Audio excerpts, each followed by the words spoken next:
Good afternoon. As you all know, I am Booker T. Washington, and I would like to begin by addressing some of the main issues regarding our fellow African Americans.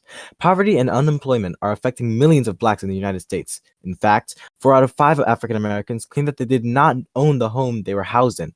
This is why I advocate for us to build a foundation for ourselves. We need to stabilize ourselves economically and focus on ourselves before we can focus on the whites.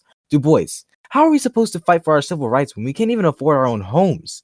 Other major issues we face include the separate but equal doctrine, a massive increase in lynchings of blacks, the general perception of black morals and intellects, and little to no enforcement of the 14th and 15th Amendment.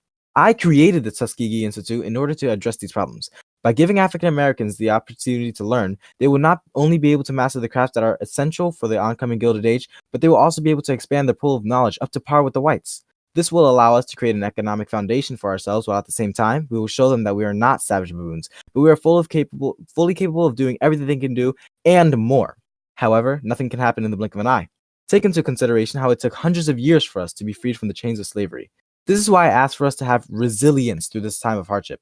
I understand that we were being heavily discriminated against and that we were being stripped of our rights. Attacking these issues now, without formal education and sufficient funds, will only set unrealistic goals that are unachievable in our current state.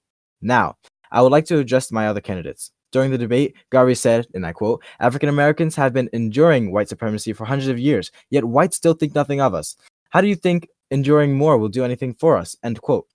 During those hundreds of years, we were enslaved and had little to nothing. Times have changed, and now we have the opportunity to build ourselves up from the ground to combat these issues. My fellow Garvey, I must respectfully say that your campaign has many notable flaws. Starting from the top, your auspicious Black Star Line company had great intentions, but it was just a blatant ripoff of the White Star Line, which increased tension between you and a number of whites, to which you say, and I quote, "I regard the Klan as better friends of the African American race than all the other groups of hypocritical whites put together. You may call me a Klansman if you will, but every white man is a Klansman as far as the Negro is concerned, and there is no use in lying." End of quote. And not to mention, you also blamed your Jewish judges for giving you the maximum penalty during your trial of mail fraud in your relation to the Black Star Line. Why should we believe in a convict such as yourself? To my other fellow candidate, Mrs. Wells, you stated that you are a Georgist, and if I'm not mistaken, you believe that all profits from farms and other produce should be equally shared amongst everybody. This solution is absolutely unrealistic and in no way would work out with the sheer multitude of people in the United States, nor will it fix the issue of poverty among our fellow African Americans. Another issue with your character that might be harmful to our fellow African Americans is the fact that you often got into trouble from a very young age. You managed to get kicked out from Charles University, be fired from teaching, and create a lawsuit against Chesapeake and Ohio Railroad, which you ultimately lost. Something else I would like to point out is that your first love, James B. Combs, had broken up with you, yet all throughout your 20s, you were skittish to commit yourself to a single man. If you cannot even bear the thought of committing yourself to a single man, how can we rely on you to commit your life to leading a group of people, let alone a race or even an entire nation? Also, your favorite subject of lynching has reached such a desperate point that you even suggested that a Winchester rifle should be used for protection, which the law refuses to give.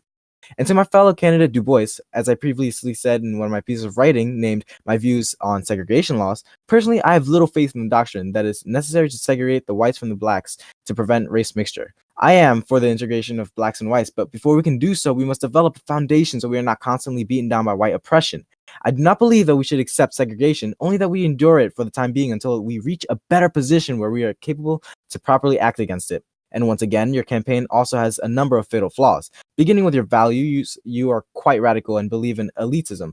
You demanded immediate racial equality, which is extremely unrealistic. And you also believe that the talented 10th could bring us African Americans up from where we are.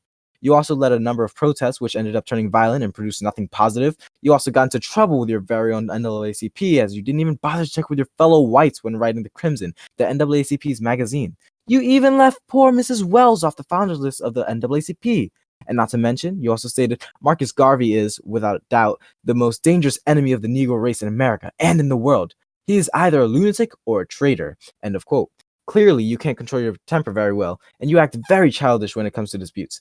How are we supposed to believe in someone who can't even act their own age? As you can all see, it is quite clear that I am the best candidate to represent the African American community. My knowledge upon these issues clearly surpasses that of my candidates, and perhaps I have even shed some light on things that didn't even cross your mind. I hope you all enjoy my company as I have yours. Ladies and gentlemen, I am Booker T. Washington, and it was a great pleasure speaking to you all today, and thank you.